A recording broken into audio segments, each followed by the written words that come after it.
Right, everyone. Thank you for coming to this session on Indigenous language studies in Zoom Room B. Our first speaker, Hannah Bradley, had to cancel, unfortunately, so we're starting off our session today with Craig Mishler, who will be giving his presentation entitled, "They Haven't Found Us Yet, Pronouns Shifts in Gwich'in Discourse." So, Craig, feel free to get started when you're ready. Thank you. I appreciate the opportunity to address you today. And I'm coming from Las Cruces, New Mexico, and hoping to get back to Alaska sometime in the next month or so, as soon as I get my second COVID shot and can feel free to travel again. So this paper was done just recently, but it's been a collaboration for some years with Kenneth Frank, who I see is also signed in today. So I'm happy to have him here, and he may have some comments later on. And I'll just start here. The paper is Pronoun Shifts in Gwich'in Discourse. They haven't found us yet. Over the years, it's increasingly come to my attention that fluent Alaskan Gwich'in speakers grammatically shift their point of view within three primary social contexts. One is in the narration of traditional stories. Another is in situations where a person's life is in danger. And the third is in when the speaker wants to make a little joke about himself or herself. All three of these contexts offer frames for discourse analysis. So while paying homage to Kenneth Frank and his distinguished grandparents, Johnny and Sarah Frank, who patiently taught me all about this, I want to provide some text examples and suggest rhetorical reasons why these pronoun shifts occur.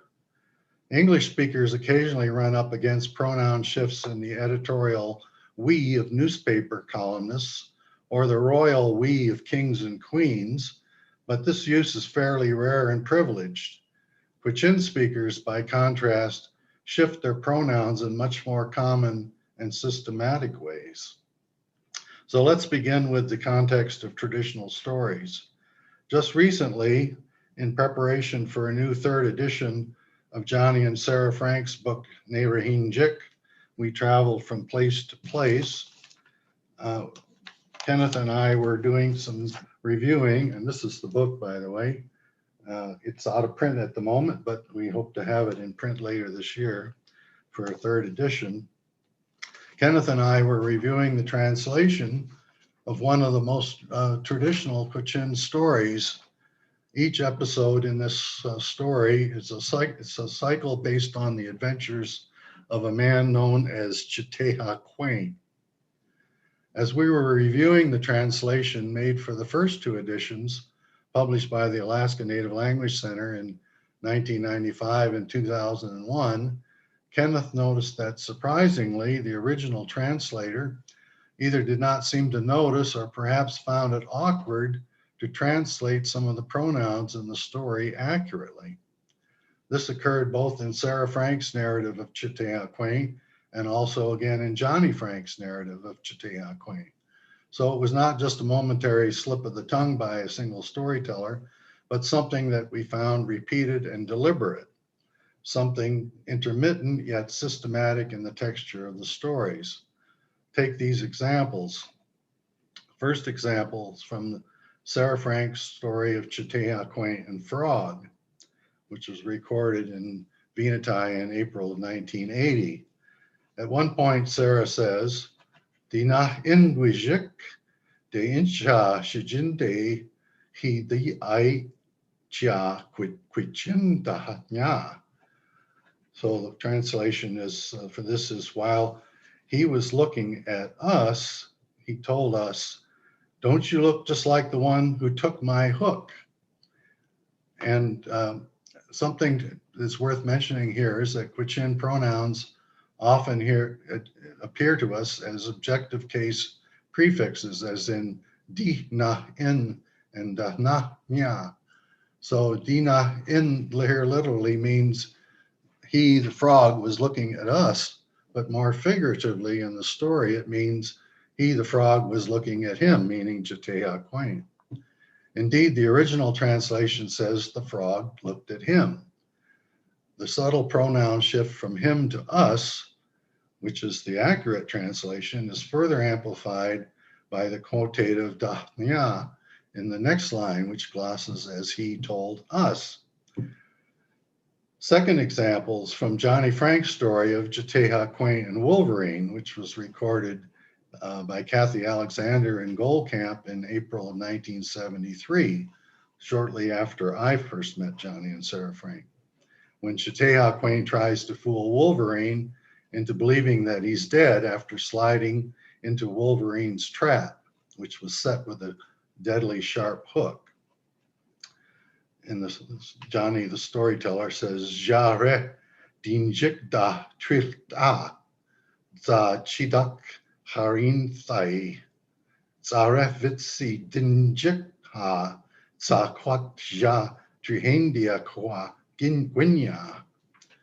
And the translation for this, the new translation that is, we just purposely made our nose bleed and pretended to be hooked up this way.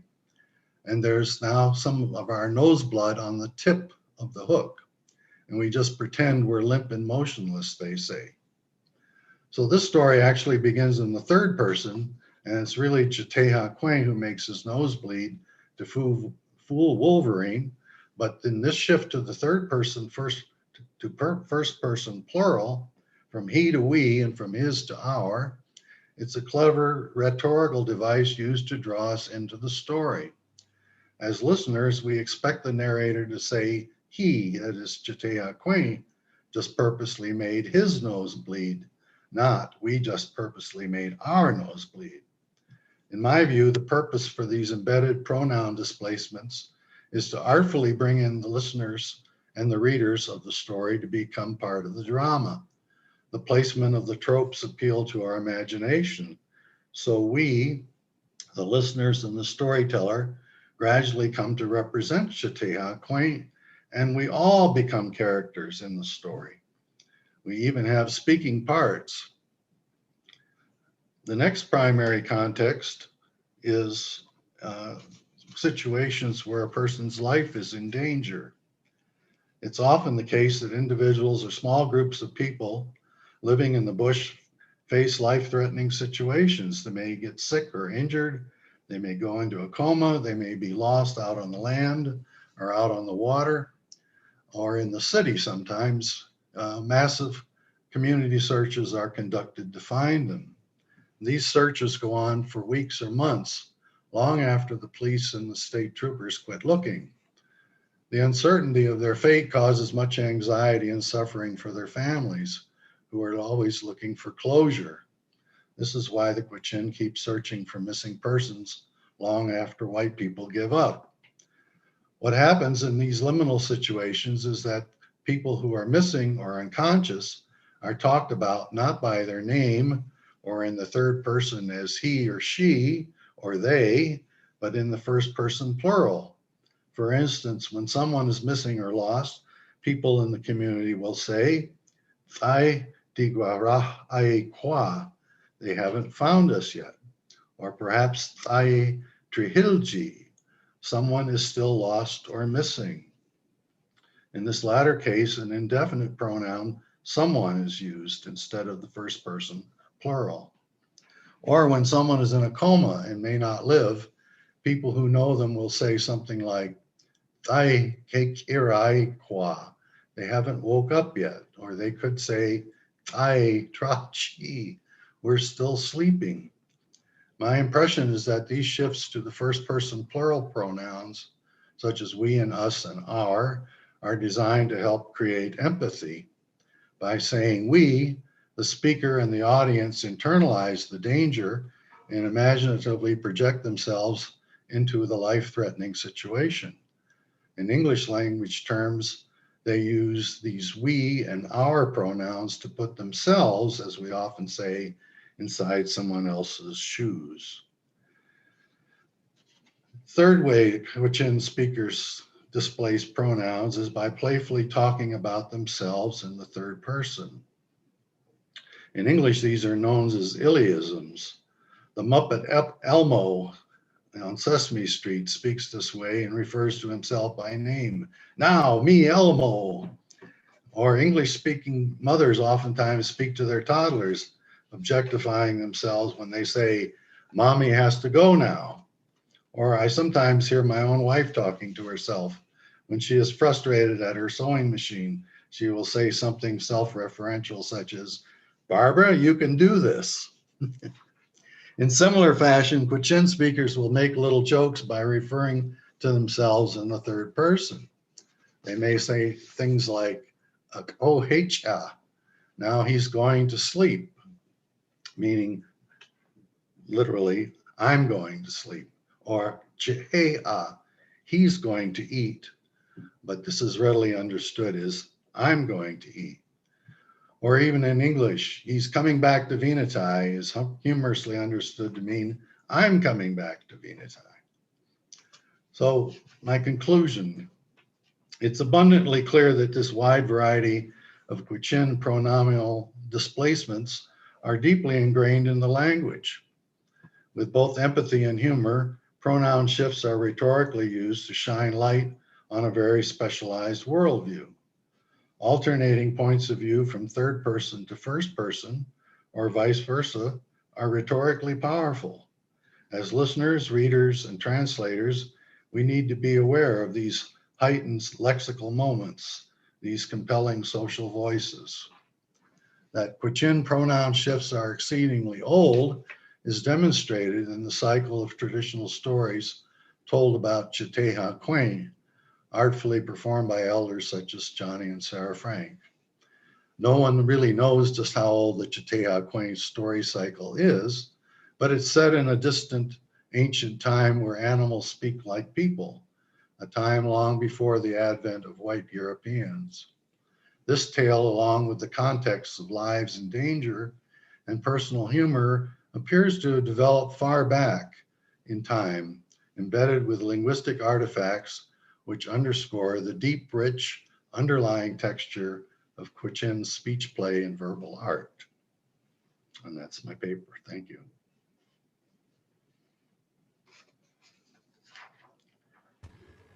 Thank you, Craig. We have about 15 or 5 minutes or so if people had questions. Could use the chat box.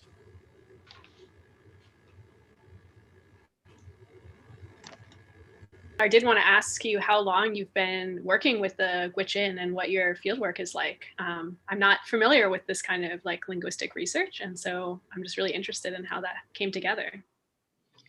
Well, I first went to Gwich'in area in 1972 at the recommendation of Dr. Michael Kraus, who was had just started the Alaska Native Language Center a few years before. And I was anxious to go to the bush, but I wanted to go someplace where the language was thriving. And I had known that from looking at Alaskan, my training was in folklore. And of course, folklore is tied to language in a key way.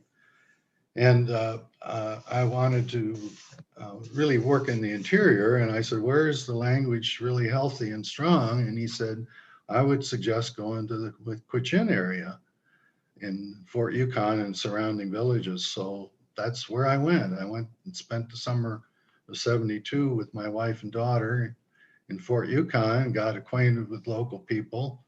And I had read Robert McKennon's book, The Chandalar Gwich'in, as part of my background and preparation for this. And I was surprised to find out that one of the storytellers, Johnny Frank, was in the still alive up in the Chandalar River at a place called Gold Camp. And then I made arrangements to go see him.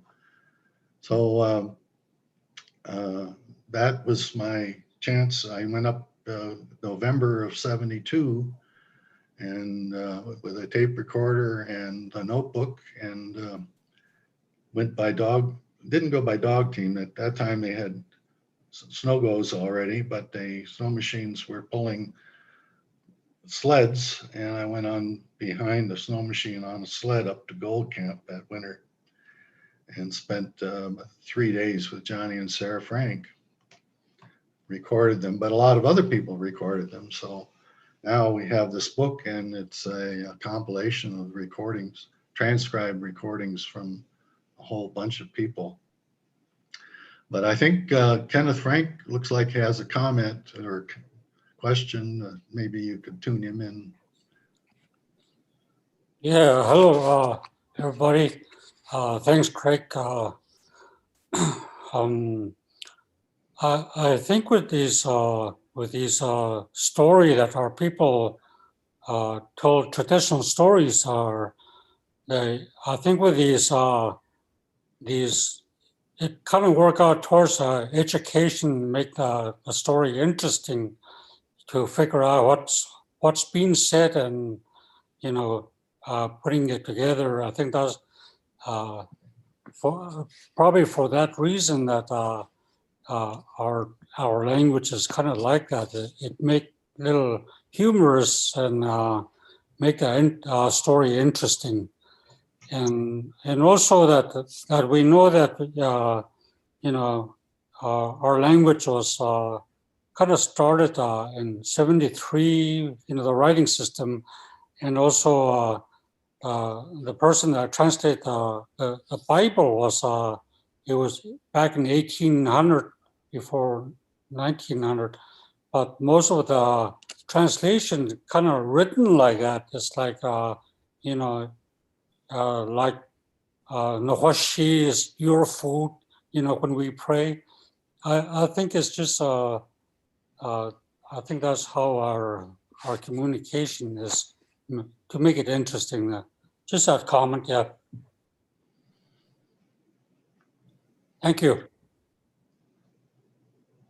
Yeah, I guess just a little something here is that I was fortunate enough to sit in on a class on Gwich'in literacy with a bunch of other Gwich'in speakers that fall of 72 before I went, no, I guess it was the fall of 71, because I went out to the villages in 72. And that gave me a sense of knowing who people were, and also what the latest new writing system was all about, which is what we use today. There was this writing system introduced by Archdeacon MacDonald back in the 1860s or 70s, but it was out of date and needed to be improved, refined, which the Native Language Center people did, along with Dick Mueller, who's still alive, by the way. It looks like Crystal Frank has a question as well. Bun Quincy. My name is Crystal Frank. I'm the great-granddaughter of Johnny and Sarah Frank. I just want to make a small comment about Craig and all the work that he's done over the years and how he studies his friends. And I think for me as a descendant, I'm very appreciative and thankful for all that work that has been done, because for me, it feels that even though my grandfather passed away before I was born, because of the book and the physical documents and stories of my great-grandparents, I feel very close to them. I feel that I've known my grandfather, and I often imagine what it looks like in Gold Camp where they lived, and I imagine that the life that they had, all the hard work, but also the funny moments where they joked around. And because of those documents, I'm able to know my great-grandfather. So I've always been very appreciative of that. And Masicho.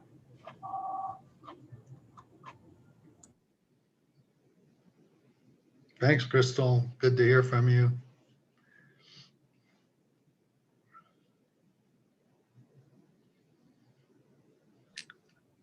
So I guess I will start the next presentation, which is by me. Science through storytelling, narrativizing archaeological research, writing. Let me get my screen sharing.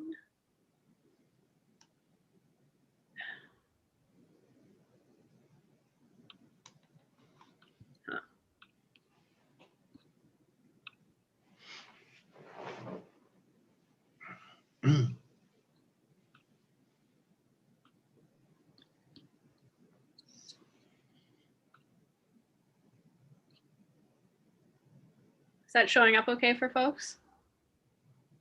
Yeah, okay. All right. So Chamai, everyone. My name is Hollis Miller, and I'm a PhD candidate in anthropology at the University of Washington.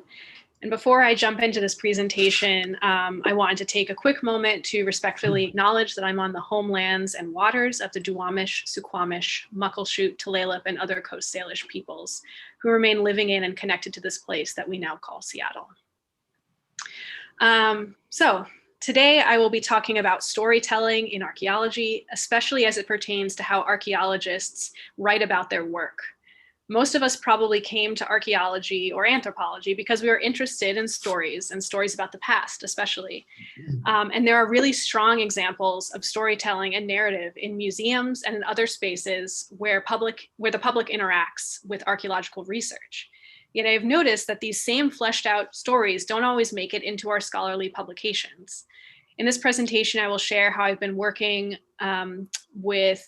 I've been working storytelling into my scholarly writing as part of my dissertation research with the Old Harbor Archaeological History Project, which is a collaboration between University of Washington archaeologists and Sukpiaq or Alutiiq community and community members in Old Harbor, which is in the Kodiak archipelago. I will make a couple references also to things I've written in my blog. I'm not going to be sharing a lot of stories that we've produced out of this work today, but some examples of those are available on my blog, which you can see the address here on the title slide. Oops. So, why do stories matter?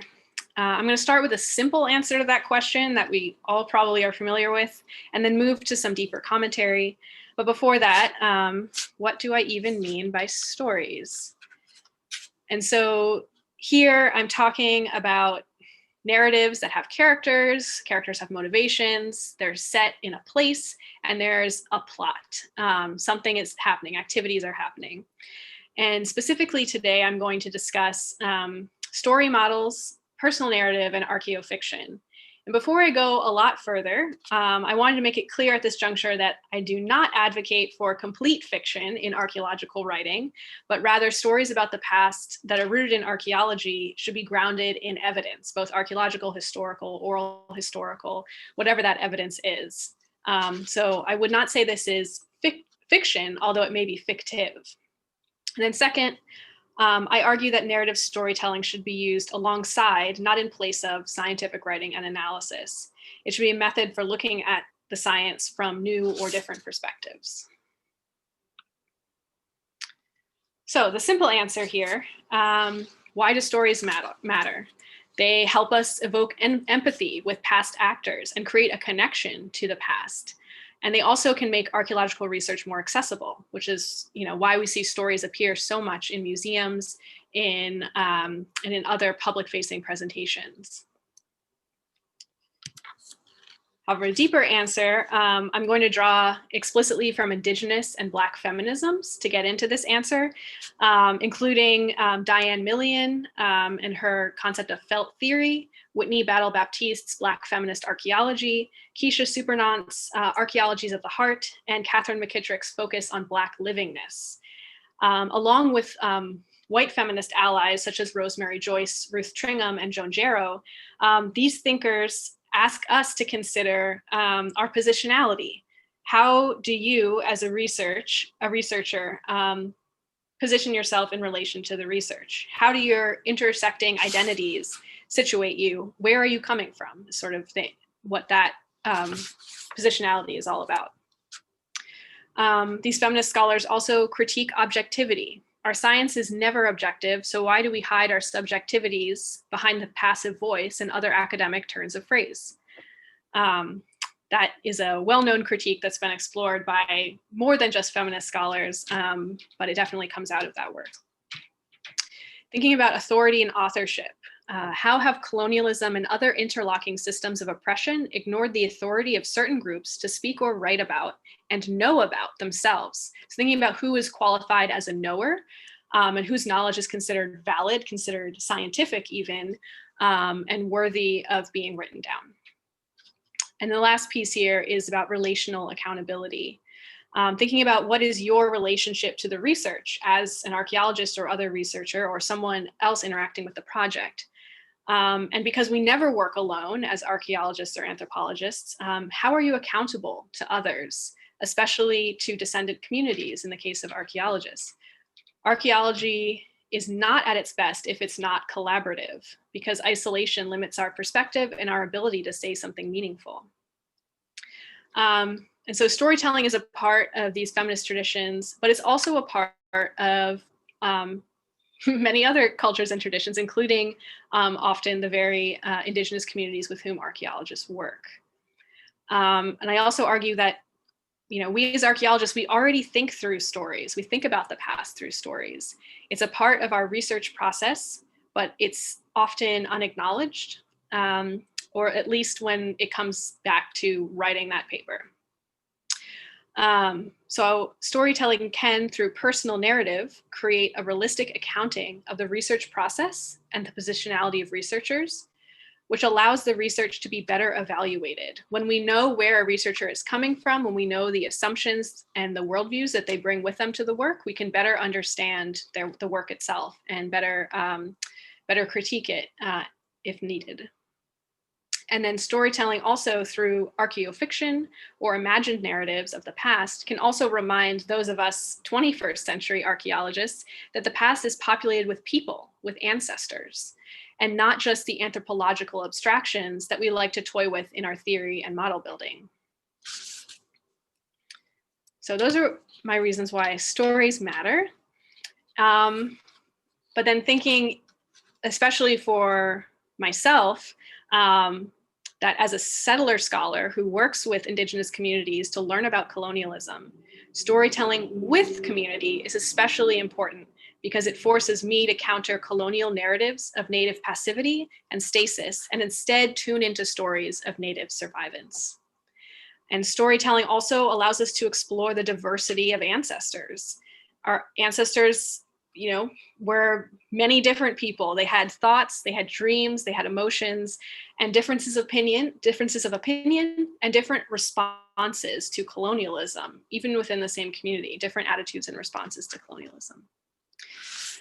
So with that sort of background in place, I'm going to introduce the Old Harbor Archaeological History Project and sort of the work in progress that we're doing with storytelling. In sort of asking how am I explicitly bringing stories into my dissertation, research, and writing?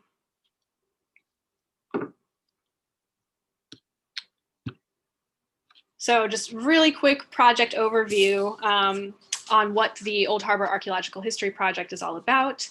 It's a community-oriented archaeology project that incorporates paid youth internships, excavations near town, planning an archaeology camp with local kids, presentations to the community, and a blog and Facebook page to keep people updated on what we're doing, even when we're not in community.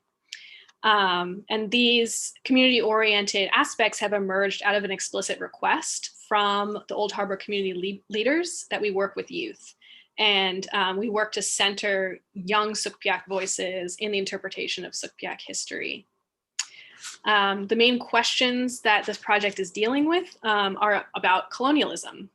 How did Sugpiaq or Alutiiq communities navigate and respond to Russian colonialism and the occupation of Kodiak? which was happening between the late 1700s through 1867 when Alaska was sold to the United States. And I'm also interested in how those experiences were gendered or aged. How did the experience of colonialism differ for Sugpiaq men and women, and for people of different age groups? And to explore these questions, we're using a couple different methods. The primary one is, of course, archaeological excavation at two sites that are mentioned here, Ingyuk and Nuniak. Ingyuk is a village site that is located in the Tanganak anchorage, about a 40-minute boat ride from the modern city of Old Harbor. And Nuniak is located directly in the modern village of Old Harbor. And we're both residential sites where Sugpiaq ancestors lived at different periods of Russian colonialism. And so we do archaeological excavation at those sites, and I also review ethnohistoric and other documentary literature, as well as consult oral histories and just speak with community members about their ancestors. So the three types of stories that we're working with, the first is story models, which are narrative scenarios that describe Sugpiaq life at Ingyuk and Nuniak during the period of Russian colonialism. I've been writing these using previous archaeological, archival, and oral historical evidence, as well as acknowledging that I'm influenced by particular theories. And for this project, I'm inspired by theories of practice and political economy to create scenarios that depict responses to colonialism on the ground at these particular sites that I can later investigate archaeologically. So I write these stories with characters that are not necessarily individuals, but as social groupings, such as women of a certain age or men of a certain age.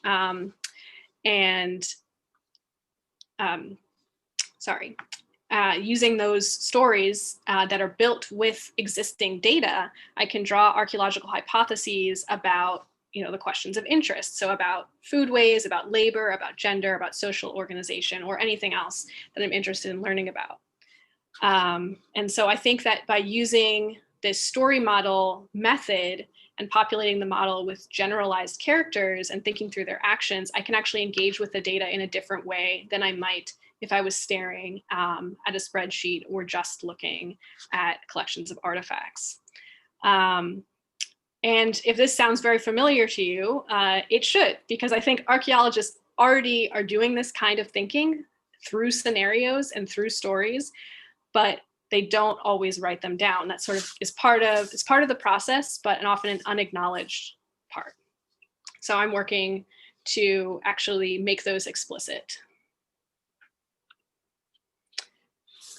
It's a lovely photo of me in the field taken by my advisor, but to represent that there are personal stories that are part of our research as well.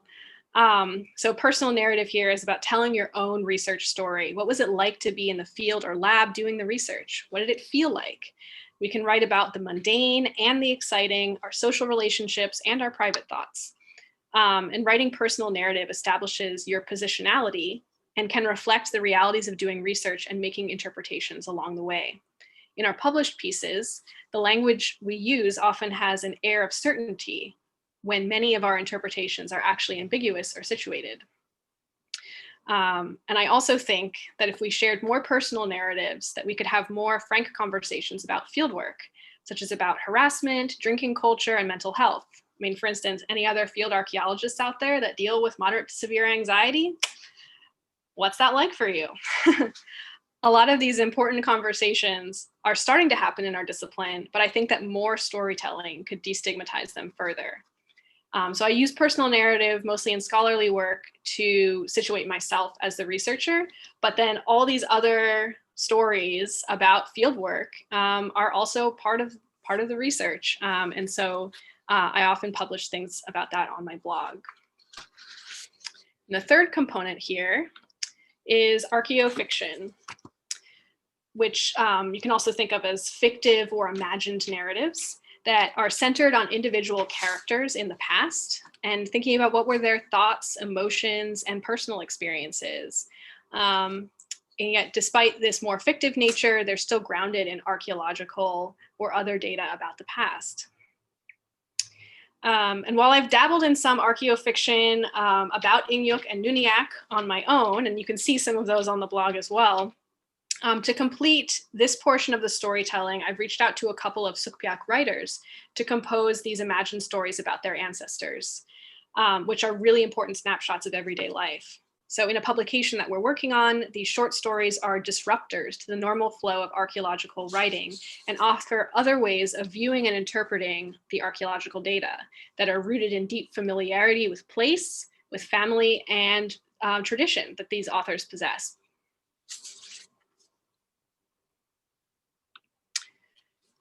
And so sort of wrapping it up, as we bring these pieces together, these three different methods of storytelling, we get a more complete picture of the lives of Sukpiak ancestors at Inuk and Nuniak that are multivocal, that are multifaceted, and are drawn from multiple sources.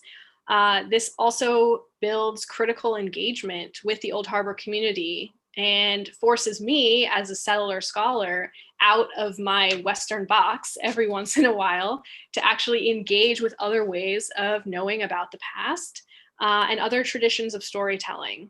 And so I think that's really important for us archaeologists to think about as we communicate about our work, and especially as we work with communities. So that is all Koyana, and thank you to all these people mentioned on the slide. I'm deeply honored to be able to work with Old Harbor Archaeological History Project, and it would not be possible without contributions of all of these folks here. So thank you very much.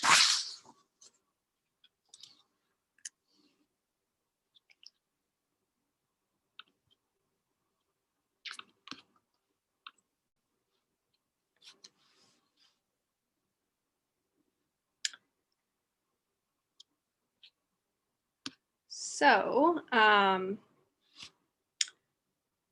believe our fourth speaker has also not been able to make it. So that's actually the end of our session. But if you have any questions for me or Dr. Mishler, then feel free to stick around, ask them in the chat, or raise your hand.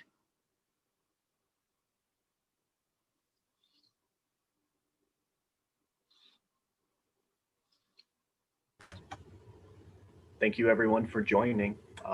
Yeah, thank you.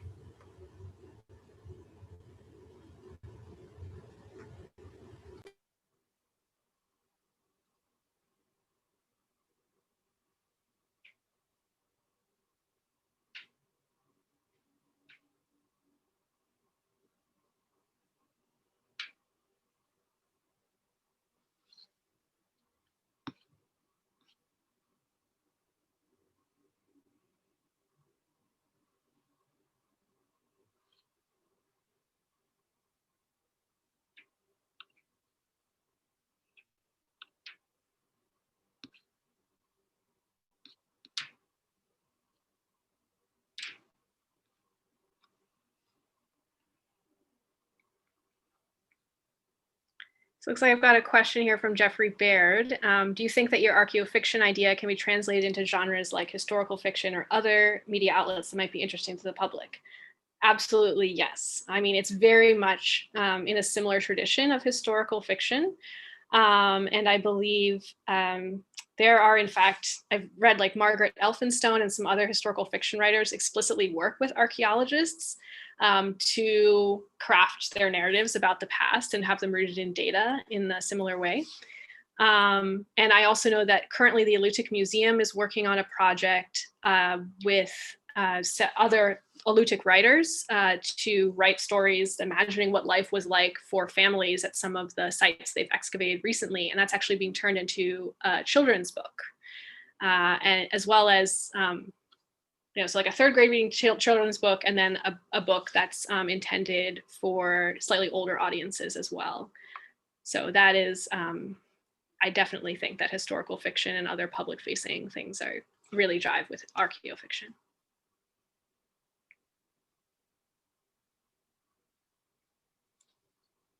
question from Annalisa.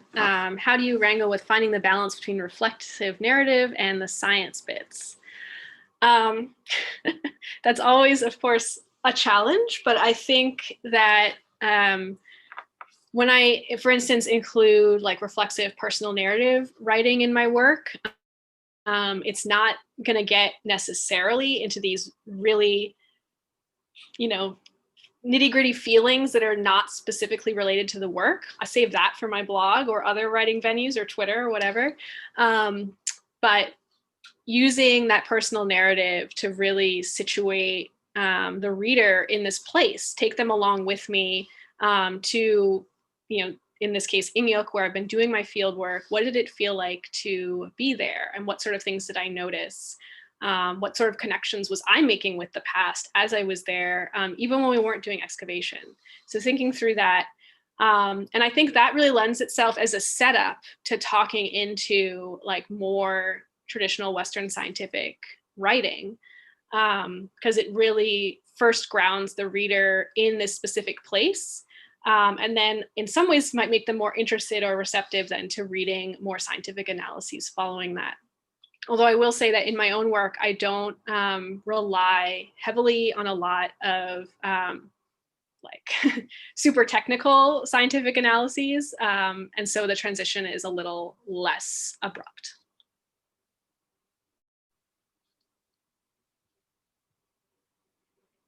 Thanks, Annalisa. All